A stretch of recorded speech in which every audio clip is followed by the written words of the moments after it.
Good day. Are people more predisposed to be leaders or followers?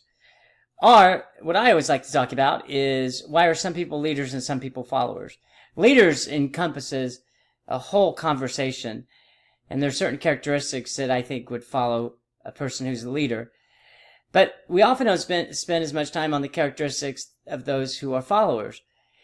And in my opinion, there's 4 characteristics of those who are a follower, are more predisposed to be a follower. First is that they're naturally risk averse. When you look at the great explorers and adventurous, they tend to want to go in places that have never been before. The great example is Star Trek.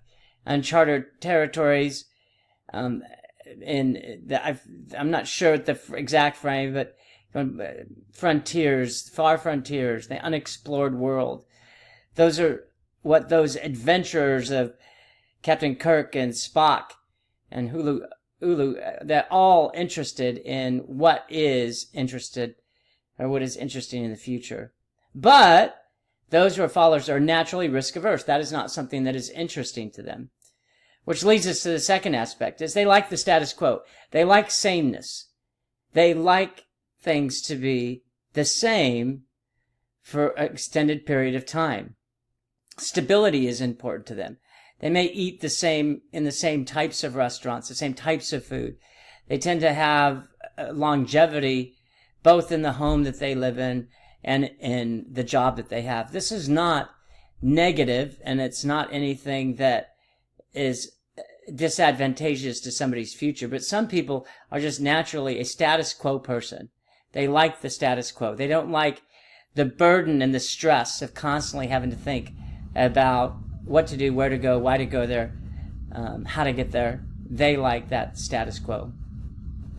The third and fourth are kind of interesting to me, but I've thought about followers for quite some time and what is unique to those who are followers as opposed to those who are leaders. And what I see with followers is they like the leader. If you follow, generally, you like that person that you're following. If you're on a football team, there's the quarterback who's the leader and then others who tend to follow the quarterback. And team cohesion, performance, and productivity is often enhanced if the person that you're following is somebody that you like, somebody that you can support.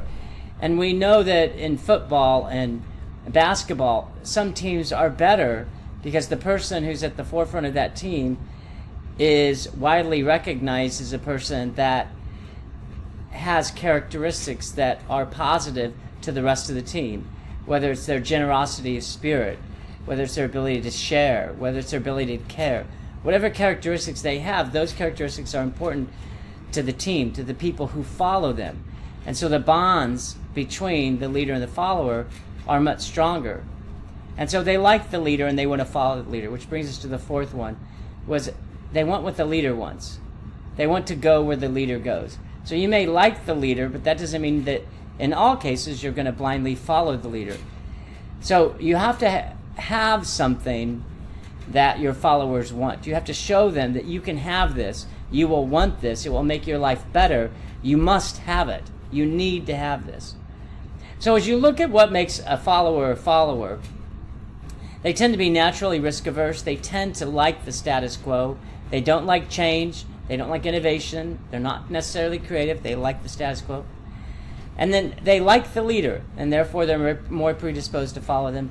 And lastly, they want the same thing that the leader wants. And that helps you if you want to be a leader to know that in relation to those who follow you. Everybody, enjoy the day. I look forward to our future conversations.